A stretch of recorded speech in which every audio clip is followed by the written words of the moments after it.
There are so many AI design tools right now that it's genuinely hard to know which ones are worth your time and which ones are just hype. So I decided to test them all. I put every major AI design tool through the exact same test. I used the exact same prompt, gave it the same requirements, and tried out the same use case for each one to see which ones actually deliver and which ones totally fall flat. So in this video, I'm going to rank every AI design tool I tested on a tier list from S for super, which means these are the best of the best and have the highest potential, to the D tier, which you'll probably want to avoid like the plague. Without further ado, let's jump in. I'll be looking at each of these from 3 angles. 1, how closely did it follow the prompt I gave it? 2, how aesthetically pleasing is it? And 3, did it follow the actual text words exactly as I laid them out? And are they aesthetically pleasing as well? So we're going to use this hand-drawn logo that was created in Procreate for my Card Deck Academy course and see if maybe I wasted my time drawing this by hand and could have simply had AI do a better and faster job for me. First up is Ideagram, which has a good focal hierarchy. Through framing, the circular trail of sparkles and cards create a strong compositional frame that directs the viewer's eye toward the character, reinforcing her as the primary focal point. Unfortunately, she's completely out of proportion and looks almost naked with the transparency of the dress. So, it does establish a mystical brand identity. And yes, the gold accents on the cards and the moon add effective contrast and visual richness without disrupting the overall harmony. But the typography, while providing a good contrast against the background for legibility, totally missed the mark on letters of the direction given for font styles. Overall, I'd give this a D, mostly due to how AI generated it looks, giving it a very uncohesive look. Next is Adobe Express, whose color palette feels less cohesive. I mean, the dress introduces multiple pastel hues. We have mint, lavender, pink, aqua. They don't all relate at all to the dominant purple background. And this creates a softer look because you have pastels, but we can see overall palette harmony compared to a tighter color system.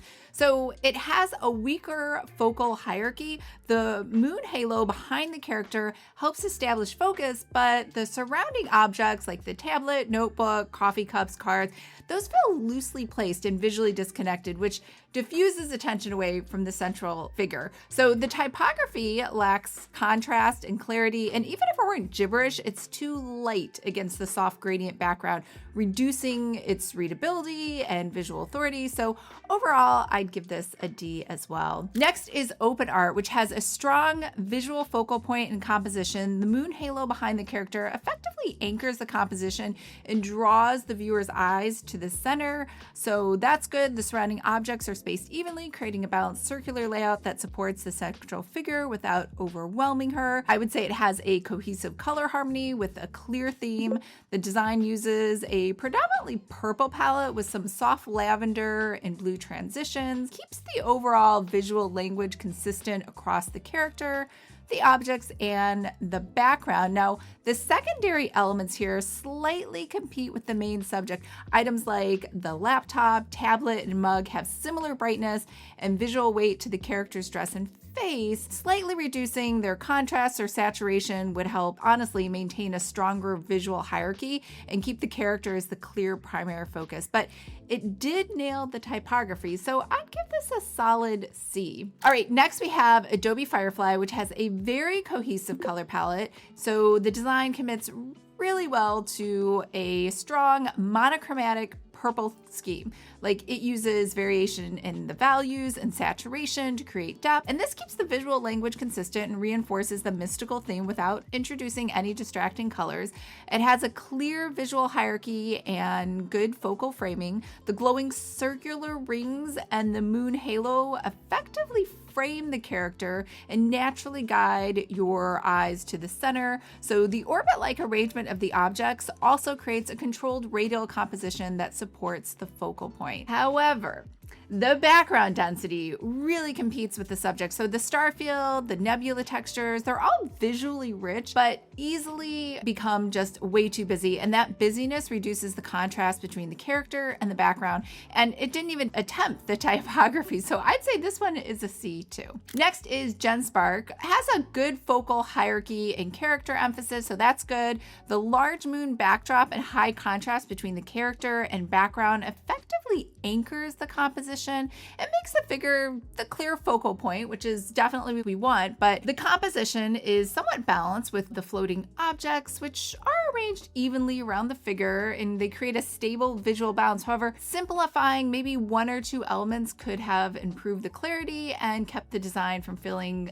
slightly overcrowded, so I'd give this a C. Next is Chachi BT, which has a clear focal hierarchy and strong central framing. The large moon halo and the centered character create an immediate focal point, and the surrounding objects form a nice balanced circular composition that supports the main subject without disrupting that visual flow. So I would say this is a highly cohesive monochromatic palette. The design relies almost entirely on variations of purple and lavender, which reinforces that mystical theme that we definitely want. So it creates a really strong brand consistency. The soft blue gradient in the skirt helps to add some depth without breaking the palette, but the background effects reduce a lot of its clarity. So it's just too much visual noise. And because of the typography, while by itself is great, lacks legibility at smaller viewing sizes. So in this overall aesthetic, it gets underwhelmed. So I'd give it a B. Next is ImagineArt, which provides more of a dynamic character movement feel, which kind of enhances that visual energy.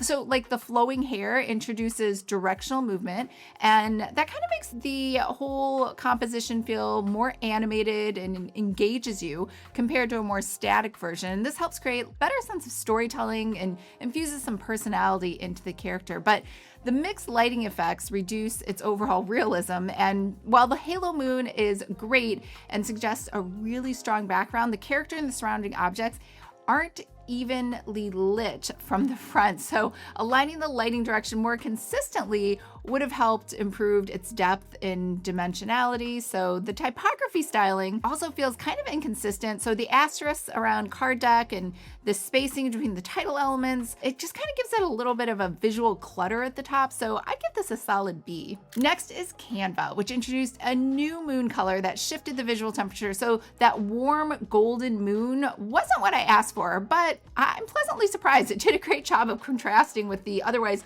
cool purple palette and added some depth, even though it slightly breaks the color harmony. Keeping that moon a little cooler and integrating some warm tones somewhere else might have created a better palette cohesion, since it decided to go with that color for the moon. And the object scale is like way inconsistent. So some of those floating elements like the notebook and the tablet are too small compared to the laptop, which is way bigger. So the spatial balance looks completely off, and the relative scale of everything just made the composition feel not very intentional. So because of all those peripheral elements, they really diluted the focal narrative on the character. It was just too many, and it kind of crowded out the picture. So those decorative items like the butterflies and the stationery that's all scattered did add visual interest, but overall for the theme, it competed with that Taro focal character. And, you know, if these had maybe been consolidated or just simplified, it could have just made for a better conception in the design. So, and again, the typography feels more like visual clutter at the top. So I've given this an A-.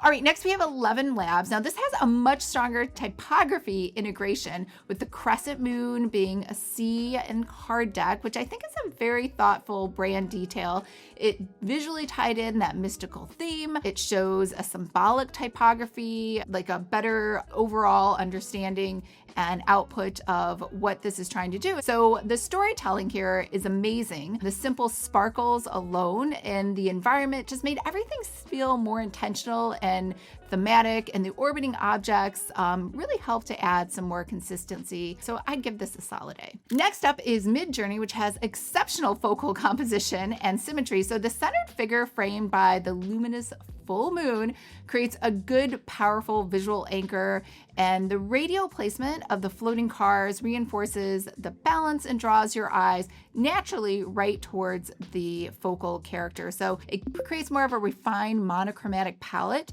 with just some subtle variations, and those cool purples and that warm moonlight adds some depth. This gives it more of a visual richness, like the dress textures and the ruffles and the sparkle effects introduce some dimensionality and movement and elevate the illustration's overall quality. And it gives it more of an editorial style typography with that delicate script. It has some good spacing, the gold tone of the letters. It helps complement that celestial theme. It just shows that everything was thought out and not just haphazardly placed. So I'd give this a S for super. And last we have Pictochart, which has the most refined visual hierarchy of sets. So the composition's cleaner.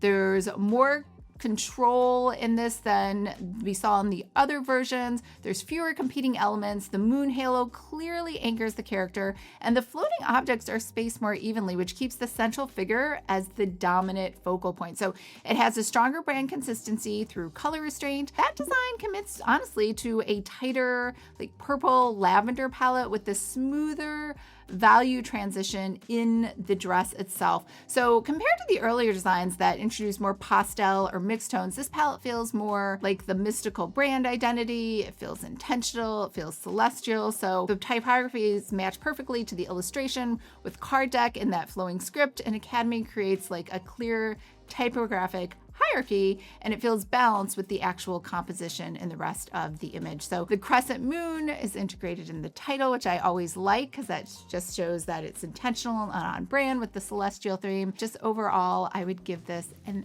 S for super. And out of all of them, I would definitely put this one at the top. All right, we've seen a lot of tools, some good, some not so much, but there's a couple that really stood out, and that's MidJourney and Piktochart. And between the two, Piktochart is the one I'd actually use because it has both AI built in the platform for pretty much every other digital asset or element you can think of, and it's all in one place. So no jumping around from one app to another, and it's free to get started on Piktochart, so why not try it out? Now, knowing which tools are good is one thing, but actually creating a premium looking design, that's a whole different skill. If you want to learn what actually makes design look premium, not just the tools, but the psychology behind why some designs command attention and others don't, click this video here. I break down the 3 psychological principles that separate amateur looking design from professional work and give you a framework you can use right away. I'll see you over there.